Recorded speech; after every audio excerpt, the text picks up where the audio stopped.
Eendag was daar 3 varkies wat saam met hulle mamma in haar huis gebly het.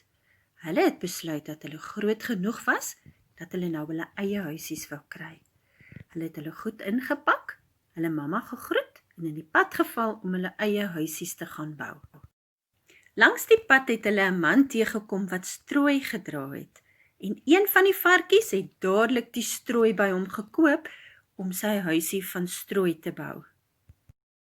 Die tweede varkie het 'n hoop houtpaaltjies langs die pad gekry en hy het dadelik sy huisie met die houtpaaltjies begin bou, terwyl die derde varkie bakstene en sement gebruik het om 'n stewige huisie te bou.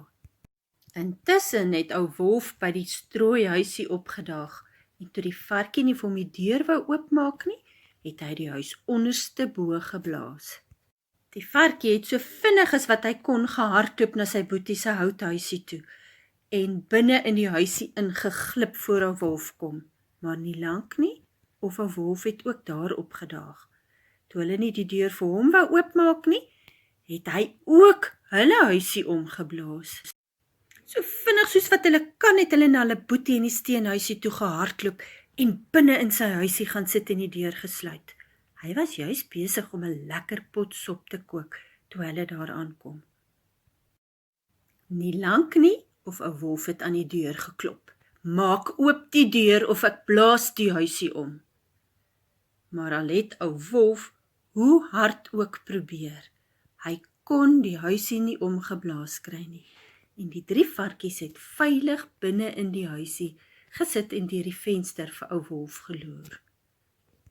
Ou wolf het nie so gou moed opgegee nie. Hy het baie planne gehad en hy het blitsvinnig bo op die dak geklim en deur die skoorsteen probeer om in die huisie te kom.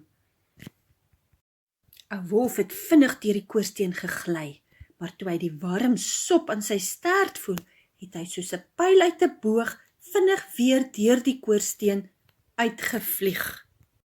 En ou wolf het nooit weer die 3 varkieboeties gepla nie. Die 3 varkies het besluit om almal in die steenhuisie te bly. Hulle het gou-gou aangebou, sodat elkeen sy eie kamer kon hê, want boeties is mos veronderstel om mekaar te help. Al die werk in en om die huis het hulle saam gedoen, en Sondag het hulle vir mamma vark genooi vir middagete. En hulle het lank en gelukkig saam gebly.